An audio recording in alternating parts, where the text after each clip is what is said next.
안녕하세요. 저는 아내와 사별하고 홀로 두 아이와 살고 있는 40대 후반의 남성입니다.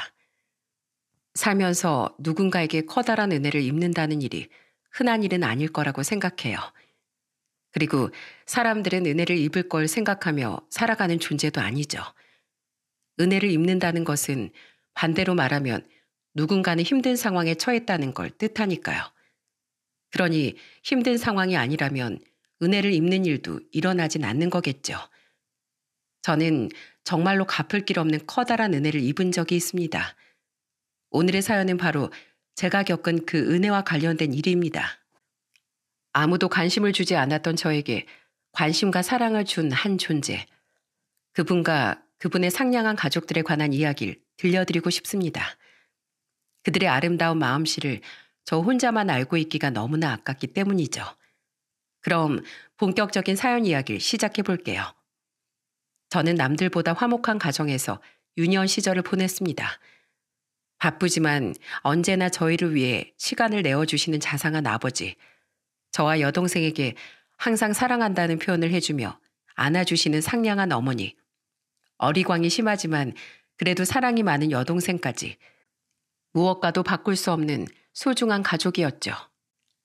그림을 그린 듯한 가정이었지만 그런 화목한 가정에 시련이라는 존재는 정말로 순식간에 우리를 덮쳤습니다. 바로 어머니 갑작스런 교통사고 소식이었어요.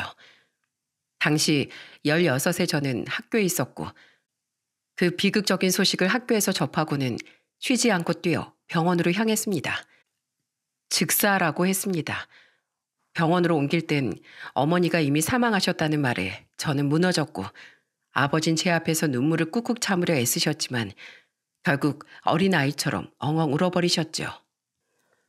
당시 초등학생이었던 여동생은 너무 울어 정신을 잃을 정도였습니다. 그렇게 저희 가족은 어머니이자 아내였던 소중한 존재를 잃게 되었어요. 그 뒤로는 힘든 나날의 연속이었어요. 제가 제일 슬펐던 날이 언제인지 아시나요? 바로 어머니가 집에 해두신 김장김치를 마지막으로 먹던 날이었습니다. 줄어드는 어머니의 김치를 보며 최대한 전 아껴 먹으려고 했었죠. 이젠 더 이상 맛볼 수 없는 어머니의 맛이었으니까요. 저는 어머니의 김치를 정말 좋아했어요. 어린 저의 입맛에 맞도록 많이 맵지도 않고 시간이 지나면서 새콤해진 그 김치를 다 먹었을 때 그때 전 한 번 더 울었습니다. 어머니와의 김장때가 떠올랐거든요. 우리 석준 김치를 정말 좋아하는구나. 엄마가 김치할 때마다 보람이 있어. 이렇게 잘 먹어주니까 기분이 좋네. 엄마 김치가 제일 맛있어. 급식 반찬으로 나오는 김치 맛이 없거든. 그리고 김장 때 하는 김치는 더 맛있고. 오늘도 수육할 거지? 나 나이 들어서 결혼해도 엄마네 김치 먹어도 돼? 어? 아이, 그땐 석주 네 아내가 될 사람한테 해달라고 해야지. 그땐 엄마도 호호 할머니 돼서 힘도 못 쓸 텐데. 이 김치를 오랫동안 먹을 수 있을 거라고 저는 왜 착각을 했던 걸까요? 일이 될 것이라는 건 아무도 예상치 못했고 예상하지 못한 만큼 충격은 컸습니다. 어머니가 살아계셨다면 어머니의 김치로 어머니를 조금이나마 더 느낄 수 있었을 텐데 이젠 그마저도 사라져버렸으니 정말로 어머니가 사라졌다는 걸 그때 실감했던 것 같아요. 아버지는 바빴습니다. 아니, 바쁘려고 노력하시는 것 같았어요. 저와 동생을 보면 항상 곤란한 듯 웃음을 보이며 용돈을 꼭 지어주셨습니다. 어린 제 눈에도 아버지의 모습은 너무도 절박해 보였어요. 마치 일을 하지 않으면 안 된다는 강박에라도 시달리는 듯 자신을 몰아붙이고 있었거든요. 서투른 집안일 해본 적 없는 요리. 막상 닥친 문제들은 현실적인 것들이었고 어렸던 저는 무섭기까지 한 아버지에게 도움을 요청하는 게 두려웠어요. 그래서 저는 아버지에게 아무 말도 없이 홀로 집안일을 하고 동생을 돌보며 학업을 이어가게 됐습니다. 여동생은 제가 챙겨주지 않으면 안 될 정도로 어렸고 저는 저를 짓누르는 책임감에 숨을 쉬기 힘들 정도였어요. 어머니가 돌아가시고 한 달 정도는 할머니가 와서 반찬을 해주셨어요. 하지만 할머니께서는 지방에 살고 계셨고 한 달 뒤에는 할머니 댁으로 돌아가셨어요. 결국 저희는 다시 밥도 제대로 못 먹게 됐어요. 아버진 반찬 가게에서 반찬을 사왔지만 그마저도 깜빡할 때가 많았습니다. 어린 동생은 언제나 맛있는 걸 먹고 싶어 했고 아버진 그런 동생의 마음도 모르고 매번 같은 반찬만 사오셨어요. 나물 3가지와 마른 반찬 2가지. 결국 저는 아버지가 주신 용돈을 가지고 집 근처 밥집을 기웃거렸습니다. 동생은 떡볶이를 먹고 싶다고 했고 저는 집 근처 분식집으로 향했어요.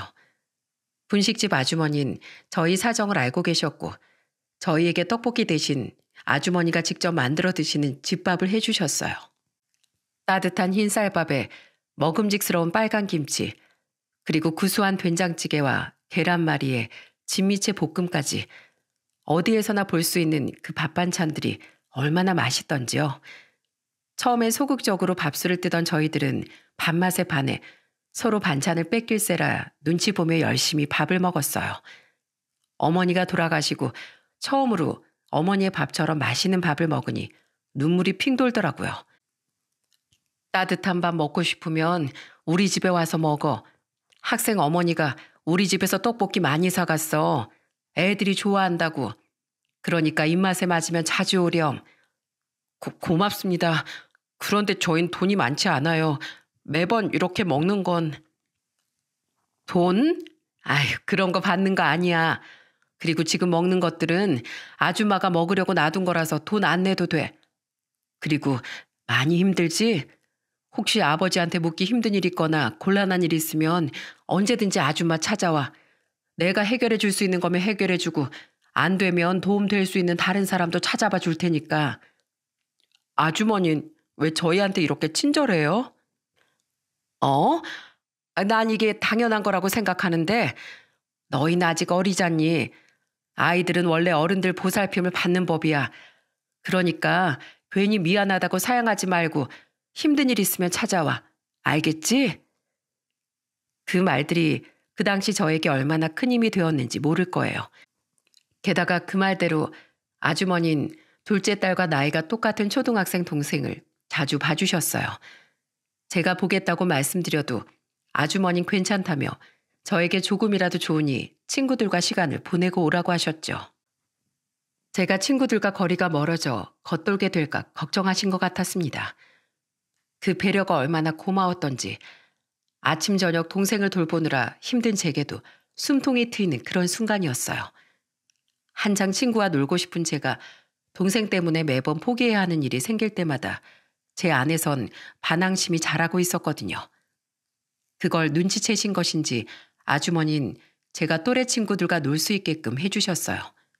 너무도 감사하게도 말입니다. 그렇게 1년 동안 분식집 아주머니에게 신세를 졌습니다.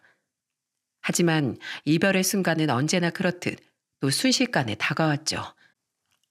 아버지가 건강 악화를 이유로 퇴사하고 친가가 있는 지방으로 내려가기로 결정했기 때문이었습니다. 어머니를 잊지 못하고 일에만 매달리던 아버지에게 탈이 난 건 어찌 보면 당연한 일일지도 모릅니다. 분식집 아주머니도 나날이 쇠약해져가는 아버지를 보며 걱정하기도 하셨죠. 그런 아주머니에게 이별의 말을 전할 땐 눈물이 펑펑 났습니다. 아주머니는 제 어깨를 토닥여 주셨죠. 꼭 다음에 인사하러 오기로 하고 저는 친가로 내려갔습니다. 할머니는 저희에게 무척 잘해주셨지만 아주 때때로 분식집 아주머니의 음식이 생각나곤 했어요. 그 맛은 마치 어머니의 맛처럼 순수한 호의와 애정이 담긴 밥이어서 그랬던 건지도 모르겠네요. 그렇게 지방에서 고등학교를 마저 졸업했고 대학은 서울로 가기로 결정했습니다. 초중 고등학교를 같이 보낸 친구들이 모두 서울에 있었고 제 성적도 그리 나쁘지 않았기 때문이죠. 이때쯤에는 아버지의 건강도 많이 좋아져 크게 걱정할 일도 없었거든요. 그렇게 서울로 돌아가 자취방을 구하고 가장 먼저 한 것이 그 당시에 그 분식집을 찾는 일이었습니다. 하지만 분식집은 이미 사라지고 없었고 그 자리엔 다른 가게가 들어와 있더라고요. 그 가게 주인에게 분식집이 어디 갔는지 물었지만 모른다고 하더군요. 결국 감사 인사도 제대로 하지 못한 채 저는 그렇게 분식집 사장님과 이별해야 했습니다. 그렇게 대학을 졸업하고 저도 어엿한 직장인이 되었어요. 그리고 소개팅을 통해 괜찮은 여자도 만났죠. 그녀는 약간 연약한 모습이 있는 보호 본능을 자극하는 그런 여자였습니다. 성격이 잘 맞았고 대화가 잘 통하는 사람이었죠. 둘이 사귀게 된 후부턴 그녀가 제 집에 자주 반찬을 들고 오는 일이 있었어요. 반찬은 모두 맛이 있었습니다. 제가 아는 서투른 음식들과는 전혀 다른 정말로 맛있는 요리였죠. 그리고 어느 날 엄마가 가져다 주려고 했다며 김장김치라며 김치를 한 통 들고 왔더라고요.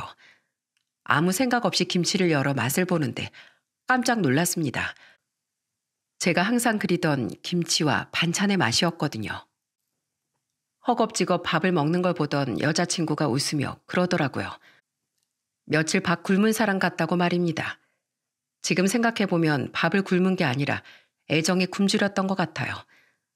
그렇게 1년을 그녀와 사귀면서 그녀의 따뜻한 마음에 결혼을 결심하고 처가에 인사를 하러 가게 됐습니다. 그리고 들어선 집안에서 저는 깜짝 놀랄 만한 얼굴을 보게 되었어요. 바로 어린 시절 저희를 돌봐주셨던 분식집 아주머니가 거기 계셨거든요.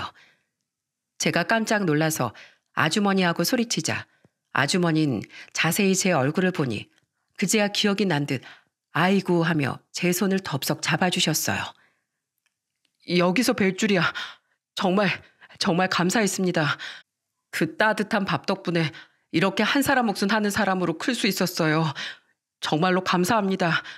대학교 올라가서 감사 인사 드리려고 찾아갔는데 가게가 없어져서 허탕을 쳤는데 이렇게 인사를 드릴 날이 오네요.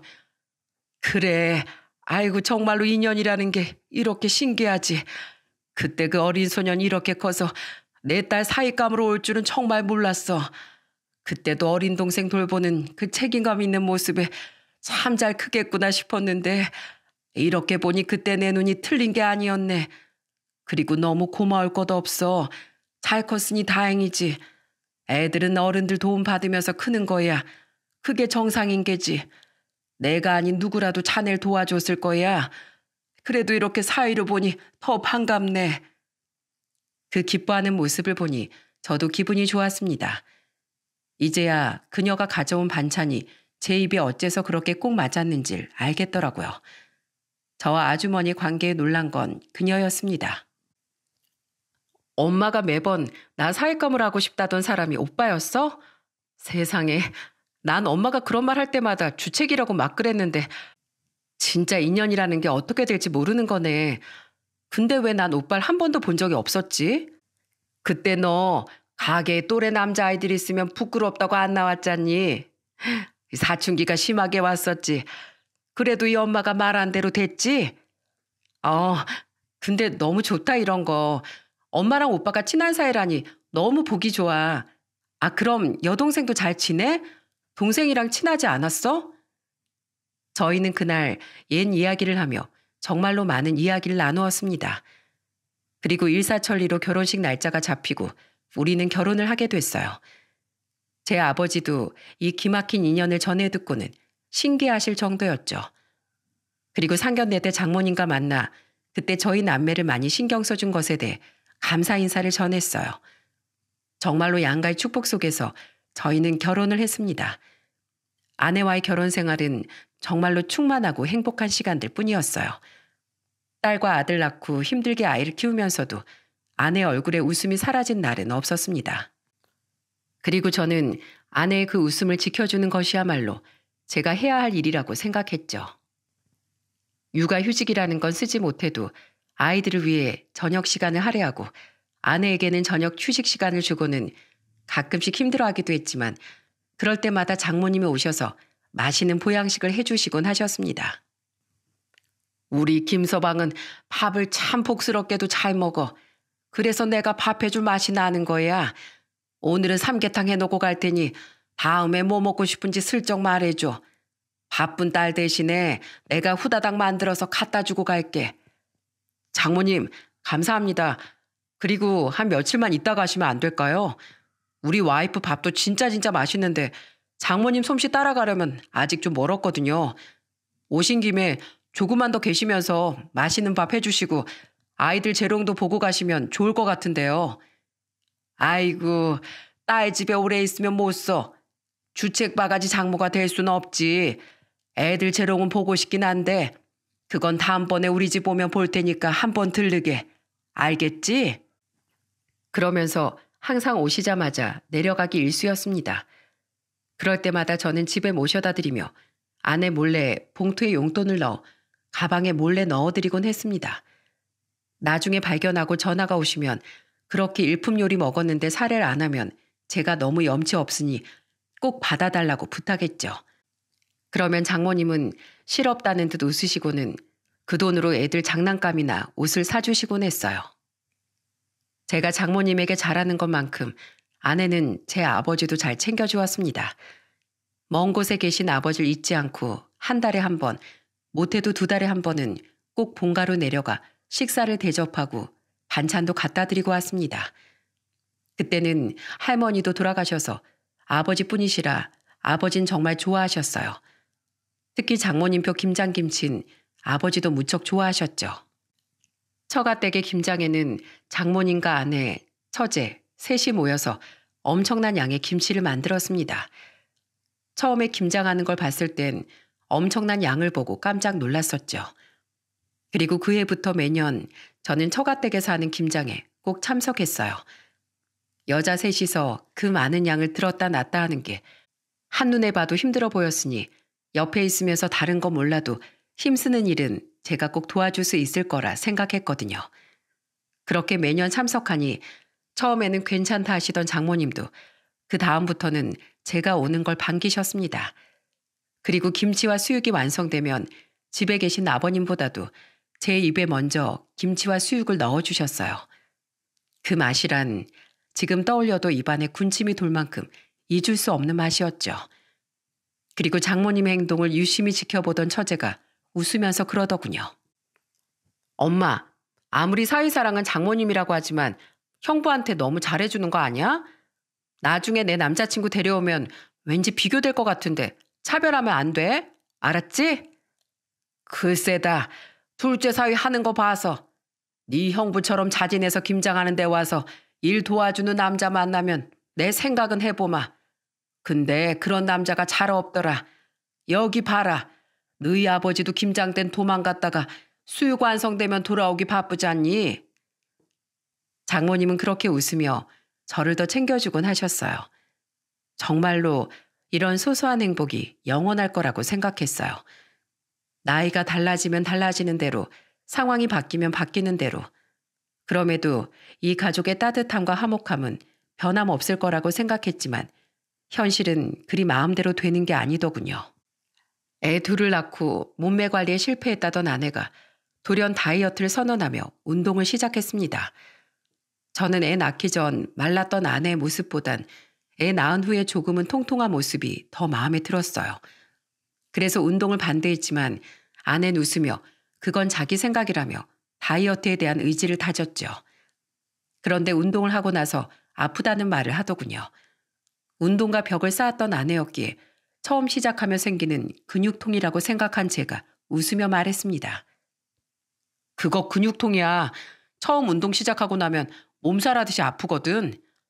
그래? 근데 생각보다 더 아프네. 뼈마디가 다 쑤시는 것 같아. 나도 늙었나. 30대 중반 넘어가니까 진짜 몸이 예전 같지가 않아. 그래서 운동을 시작한 건데 차라리 하지 말 걸 그랬나? 괜찮아. 운동 꾸준히 하면 금방 좋아져. 나도 그랬거든. 이왕 건강을 위해서 시작했는데 같이 열심히 해보자고. 그렇게 이야기했지만 아내의 통증은 쉽게 사라지지 않았습니다.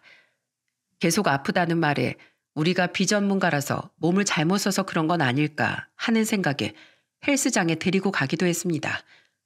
그런데도 아내의 통증은 사라지지 않았어요. 이제는 움직이지 않을 때도 통증을 호소하게 이르렀습니다. 무릎, 발목, 허벅지까지 하체가 아프다는 이야기에 이상함을 느끼고 큰 병원을 찾았을 땐 이미 늦은 상황이었죠. 아무것도 모르는 저도 모니터 화면에 올라온 아내의 뼈 사진이 이상하다는 건 한눈에 알 수 있었어요. 정상인 쪽의 뼈는 매끈한 뼈 모양의 흰색과 검은색 부분이 균일했어요. 그런데 아내가 항상 아프다던 환측의 뼈는 얼룩덜룩하게 색이 균일하지 못했습니다. 게다가 무릎 쪽 뼈는 이상한 모양으로 보이기까지 했어요. 고륙종 암입니다. 진행이 좀 된 상태고 일단은 입원을 지금 하셔야 해요. 되도록 빠르게 치료에 들어가는 것이 좋습니다. 아내는 충격을 받았고 의사 선생님은 그런 아내와 장모님을 먼저 내보냈습니다. 그리고는 제게 말하더군요. 환자분 폐까지 전이가 돼서 치료가 시급합니다. 다리 쪽도 전체적으로 많이 퍼진 상태라 수술은 할 상황이 아니고 방사선 치료부터 해보도록 할 겁니다. 그런데 예후가 그리 좋지 않을 수도 있어요. 고륙종암은 재발이 잘 되는 편이라 치료를 하고서도 다른 곳에 나타날 수도 있으니까요. 그러니까 보호자분이 잘 지켜봐 주셔야 합니다. 그 말을 듣고 나오는데 저는 심장이 덜컹 떨어지는 기분이 들었습니다. 아내가 이렇게 될 때까지 참고만 있었다는 사실이, 아니 분명 아내가 아픈 것을 알았음에도 아무 일 없을 거라 넘겨짚은 제 스스로가 원망스러웠죠. 미나야, 왜 네가 그런 병에 걸려? 도대체 왜? 다 늙은 내가 아니라 왜 한창 좋을 때 네가 아픈 거야? 아니다, 이러지 말고 다른 병원에도 가보자.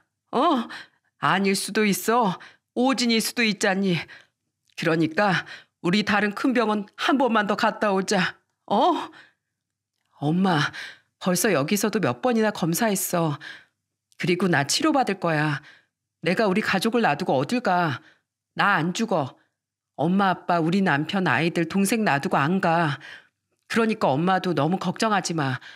나 치료 열심히 받으면서 낫는 거에 집중할게. 그러니까 너무 슬퍼하지 마. 밖에 나와보니 아내는 긍정적인 마음으로 치료를 시작하겠다고 장모님을 달래고 있더라고요. 그리고 두 아이들을 위해 힘내겠다고, 마음을 굳게 먹겠다고 제게 웃어 보였어요. 그 웃음을 받아들이는 저는 두려웠습니다. 그 미소가 마지막이 될까봐, 제가 아내를 잃게 될까봐 너무나 두려웠습니다. 무엇보다 그 미소 속에 숨겨진 아내의 두려움을 보았기에 더 절망스러웠어요. 그래도 아내의 치료 의지를 보며 좋은 생각을 하기로 했습니다. 진짜로 좋은 결과를 낳을 수도 있을 것이라는 희망도 가졌죠. 골육종암의 생존율이 생각보다 높다는 걸 한 가지 희망으로 여기기로 했습니다. 아내도 처음엔 씩씩하게 병마와 싸우고 있었습니다. 치료에 적극적으로 임하며 어떤 치료를 받았고 어땠는지 메모도 남기면서 말입니다. 병실에서 지내는 시간이 많으니 이것저것 글도 많이 썼습니다. 하지만 그 병은 끈질기게도 아내를 괴롭혔어요. 제거하면 또 생기고 없애면 다른 곳에서 고개를 내밀며 병원을 떠나지 못하도록 만들었죠. 그리고 두려움은 치료가 진행되면 될수록 더 커져갔어요. 힘낼 수 있다는 아내의 말과는 다르게 의사 입에선 안 좋은 말만 흘러나왔습니다. 아내는 듣지 못하고 제게만 속삭이는 그 시한부의 말들이 저를 철벽으로 내몰고 있는 기분이 들었죠. 제가 가장 힘들었던 순간은 아내의 약한 소리를 들었을 때였어요. 몇 번째 치료였는지 기억은 나지 않지만 아내가 병실로 돌아오는 길에 제게 이렇게 물어온 적이 있었어요. 여보, 나 무서워. 나 진짜로 죽을까 봐. 당신이랑 우리 애들 두고 죽어버릴까 봐 무서워. 나 어떡해? 나 진짜 이대로 죽는 건 아니겠지? 그런 소리 하지 마. 치료 여러 번 받으면서 당신 몸이 약해져서 그런 걸 거야. 당신이 왜 우릴 놔두고 죽어? 아니야. 절대 그럴 일 없어. 내가 어떻게든 해볼게. 그러니까 제발 울지 마. 확신을 주는 그 어떤 말도 해주질 못했어요. 제 욕심만 차리며 어떤 치료든 신약이든 다 써보자고 말해볼 수도 있었을 겁니다. 하지만 그렇게 되지 않을 걸 저는 미리 알고 있었어요. 이미 제게 몇 번이고 의사에게 애원했거든요. 우리 안에 뭐든 좋으니 살릴 수 있는 가능성이 조금이라도 있으면 제발 이야기 좀 해달라고요. 울면서 그렇게 의사에게 애원하고 부탁했지만 돌아온 건 통증을 줄이는 약을 조금만 더 써보자는 내용이었죠. 아내가 치료에 힘쓰면 쓸수록 이 사실을 알리지 못했다는 죄책감과 아내의 마지막이 오늘은 아닐까 하는 두려움이 힘들어지기만 했습니다.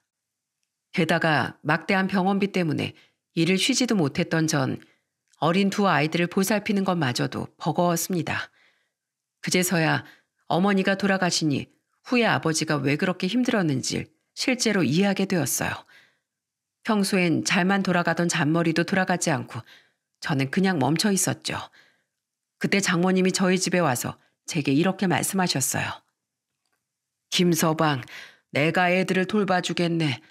그러니까 자넨 자네 일이랑 미나한테만 신경 써. 장모님도 퇴행성 관절염으로 걷기도 힘드시잖아요. 애들 돌보는 거 힘들어서 안 돼요.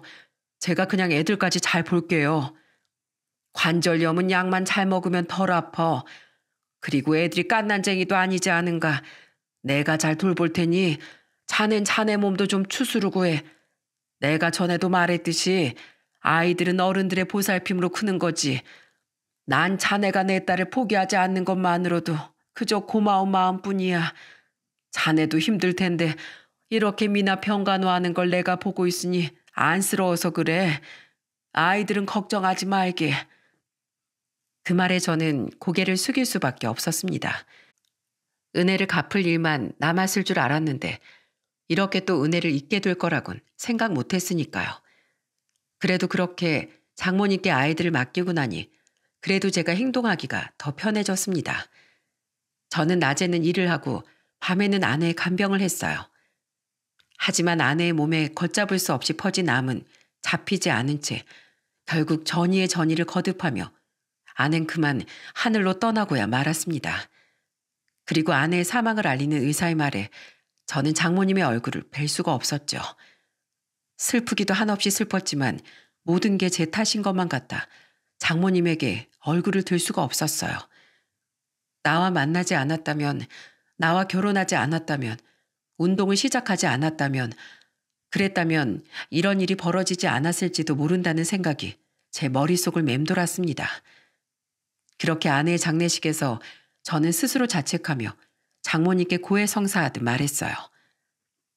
장모님, 다 제 탓인 것 같습니다. 왜 그 사람이 그렇게 될 때까지 내버려 뒀을까요? 빨리 병원을 찾았다면 이렇게 늦지도 않았을 텐데. 진짜 죽고 싶습니다. 그렇게나 빛나던 사람이 왜...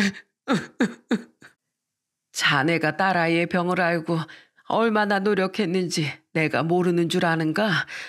난 자네 원망 안 하네. 내가 어찌 자네 슬픈 마음을 모르겠는가? 어머니를 잃고 힘들어하던 자네가 이번엔 아내를 잃고 아파하는 걸 보니 내가 더 미안하네. 더 건강하게 낳아주지 못한 내 탓이겠지. 어디 자네 탓이랄 게 있겠는가. 그러니 울지 말게. 자식 새끼 앞세운 죄인이 나지 자네가 아닐세. 서로가 서로를 탓하는 그 상황에 저는 또다시 무너져 내렸어요. 장모님의 위로에도 전혀 위로가 되지 않았어요. 저를 위로해주는 장모님의 마음이 얼마나 아프고 힘들지를 알고 있으니 너무나 무겁고 또 죄송했습니다. 그래서 그저 끝없이 눈물만 나오더라고요. 여보, 날 두고 가지 마. 뭐가 그렇게 바빠서 나만 두고 가는 거야? 왜? 우리 애들은 어쩌라고? 아직 엄마 사랑 필요할 저 아이들. 엄마가 해주는 밥 못 먹고 자랄 우리 아이들. 여보. 처제와 장인어른도 침통하게 슬픔에 잠겨 있었습니다.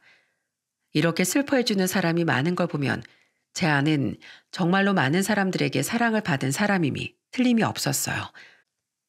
그런 소중한 사람을 먼저 보내고야만 제 마음은 장례식이 끝날 때까지 원통함과 슬픔으로 가득했습니다. 그리고 장례식이 끝나고 집으로 돌아오는 길에 장모님이 잠시 휘청거리더니 그대로 차 안에서 풀썩 쓰러지셨어요. 다들 놀라서 구급차를 부리고 난리가 났었죠. 이런 말 하기는 좀 그렇지만 진짜 줄초상 치르는 줄 알고 너무나 놀랐습니다. 저를 위로하던 장모님도 딸의 죽음 앞에서 견디지 못했어요. 저는 반나절 동안 장모님이 눈을 뜨기만을 옆에서 기다렸죠. 처제와 장인어른이 이제 돌아가서 쉬라고 했지만 그럴 수는 없었습니다. 아내가 저의 사랑이자 빛이라면 장모님은 저의 은인이나 다름없는 분이셨으니까요. 정신을 차린 장모님께선 저를 보더니 그러시더군요. 김서방, 왜 자네가 여기서 이러고 있어? 상치는 상주가 얼마나 힘든지 아는데 어서 들어가 쉬어. 어서. 장모님, 몸은 좀 괜찮으세요? 의사 부를게요. 됐네. 그건 자네가 할 일이 아니야. 앞으로는 이렇게 내게 너무 신경 쓰지 말게. 자식을 앞세운 죄인 주지 사위한테 무슨 평간을 받아. 앞으로는 둘째 딸 집에서 신세 질 테니 자네 애들 키우는 데만 힘쓰게. 쓸데없이 처갓집 와서 힘들이지 말고. 딸이 자네가 이리 힘든 걸 보면 얼마나 슬퍼하겠어. 그러니 어서 돌아가게. 어서. 그 말에 염려와 위로가 담긴 걸 알았지만 서운한 건 어쩔 수 없었습니다.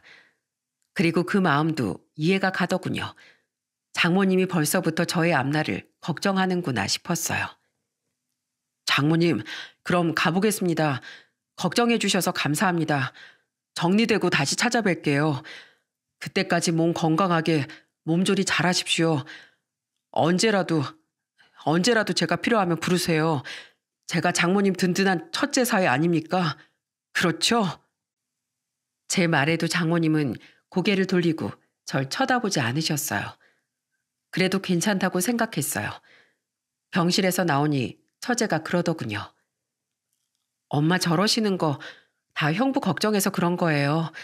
당분간 저희 집에서 모실 거니까 그렇게 알고 계세요. 그리고 엄마한테 할 말 있으면 저한테 전하시면 돼요. 아마 엄만 형부 전화도 안 받으실 작정인 것 같아요. 언니가 죽은 게 누구의 탓도 아닌데 왜 서로 자기를 탓만 하는지 모르겠네요. 형부도 어서 가서 쉬어요. 몰골이 말이 아니에요.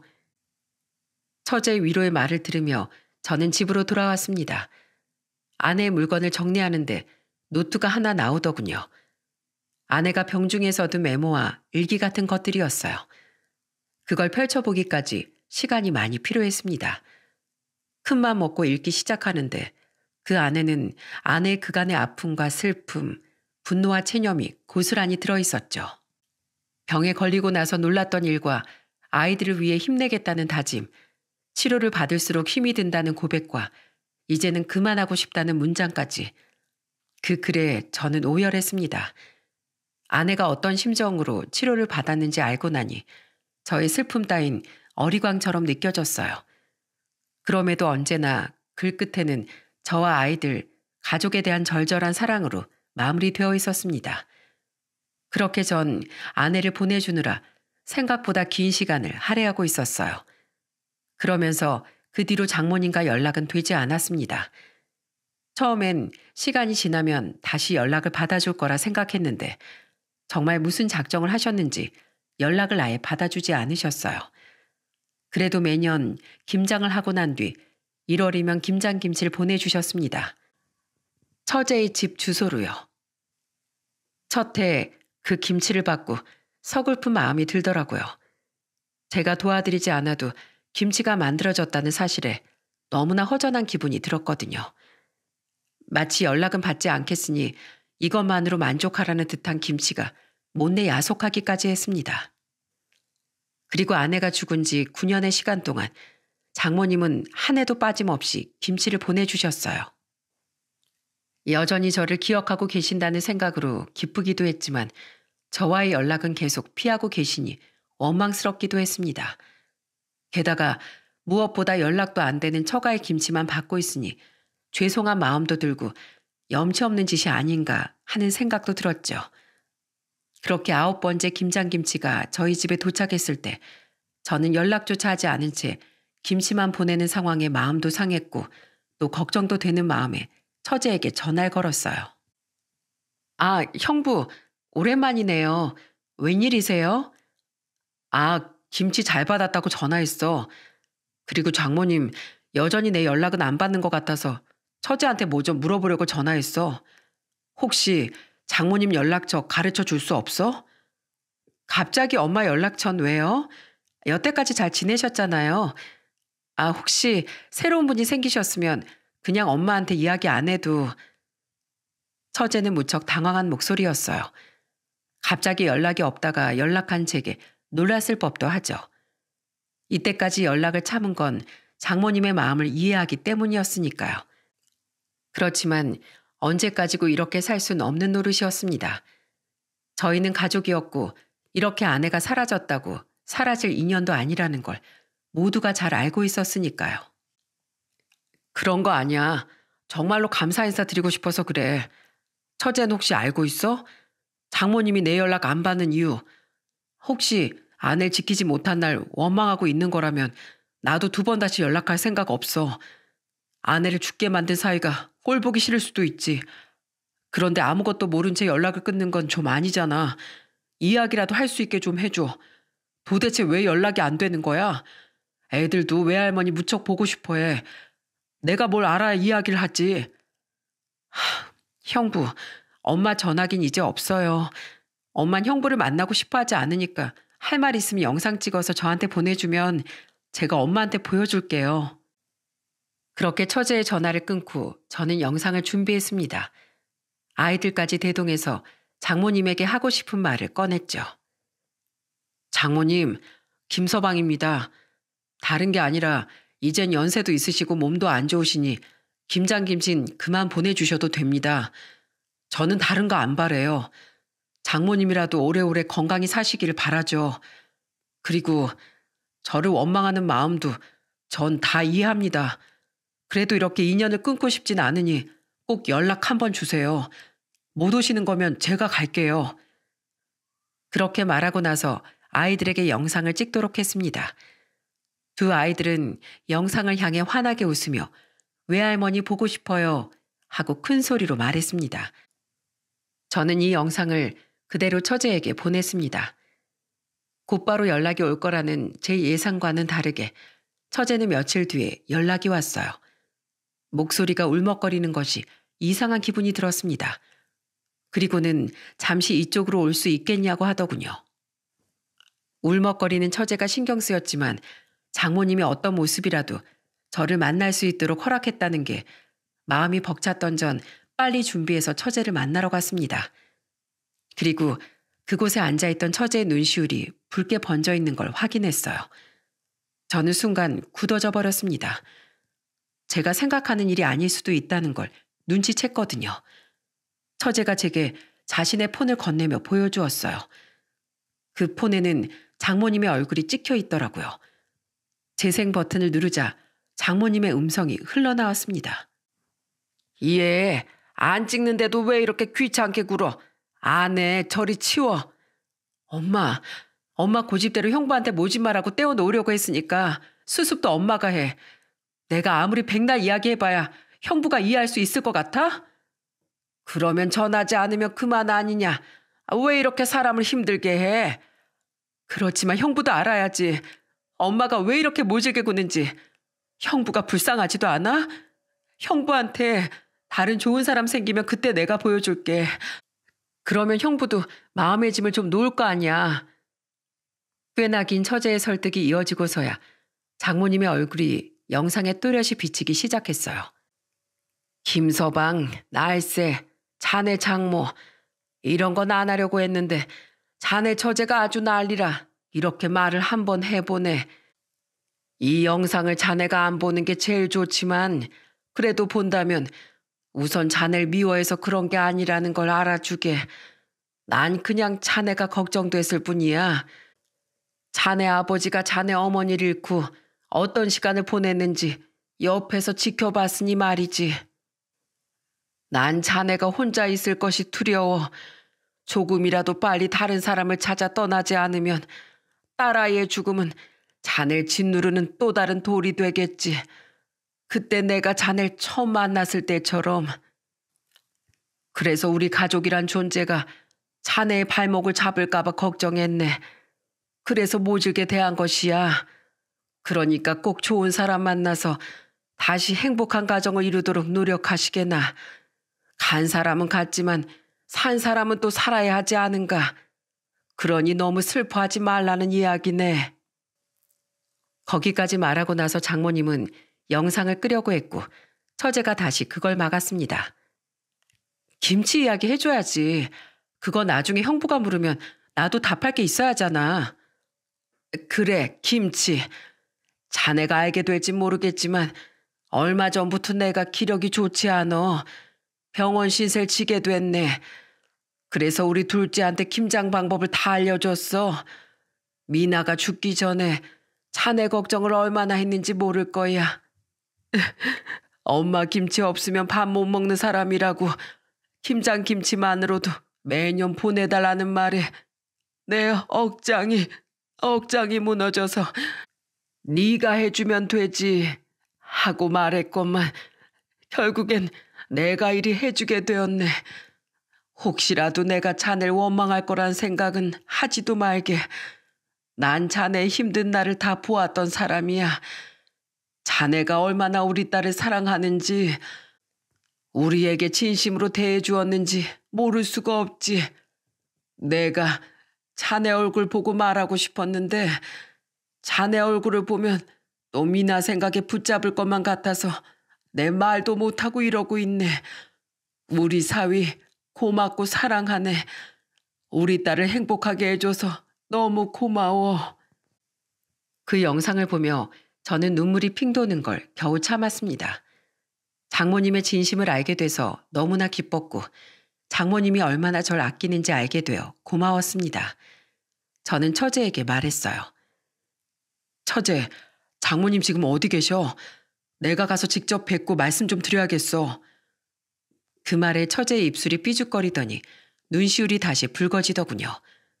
그리고는 처제의 입에서 믿을 수 없는 말이 흘러나왔습니다. 형부, 엄마 3년 전에 돌아가셨어요. 뭐? 그럼 김치는 처제가 보낸 거야? 김치를 장모님이 보냈을 거라고 철석같이 믿고 있던 저는 충격을 받았습니다. 그래서 처제를 추궁했어요. 네, 엄마 입원하고 돌아가시고 3년 동안 엄마 유언대로 제가 김장김치 만들어서 보냈어요.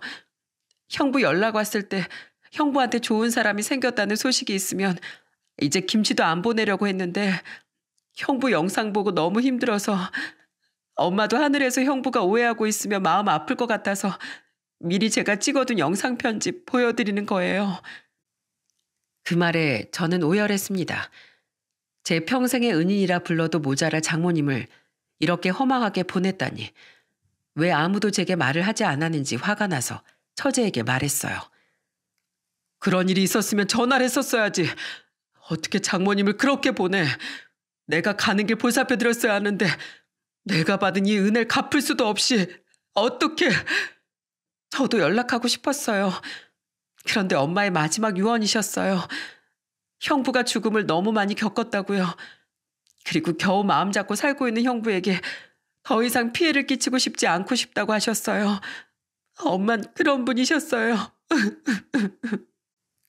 그 말을 듣는데 심장이 너무 아팠습니다.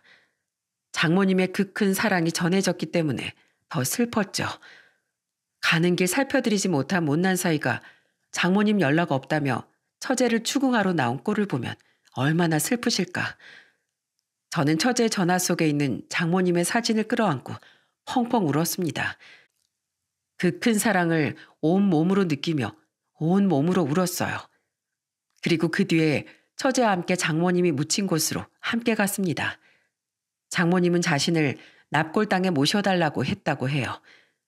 납골당에 갔더니 그 안에 사진이 같이 들어가 있더라고요. 장모님이 자기 죽으면 함께 넣어달라고 했던 사진이었다고 하더군요. 그 사진 속에는 장모님과 아내와 처제, 그리고 제가 김치를 들고 환하게 웃는 모습이 찍혀 있었어요. 끝까지도 절 사위로, 아니 그보다 더 큰 사랑으로 보듬어 주신 장모님의 마음에 저는 또 그 앞에서 눈물을 흘리고야 말았습니다. 장모님, 어떻게 이렇게 빨리 가실 수가 있어요? 제가 아직 이렇게 아무것도 해드리지도 못했는데 어떻게 조금만 더 늦게 가시지. 제 얼굴이라도 보고 가시지. 이 사진이 아니라 절 직접 보고 가셨어야죠. 모든 사실을 알게 된 전 장모님의 유언에 따르지 않았습니다. 죄송하다고 생각하고 있지만 나중에 만나서 죄송하다는 말씀을 드릴지언정 지금 제가 해야 할 일은 해야 한다고 생각했으니까요. 저는 다시 처제의 식구들과 교류를 시작했어요.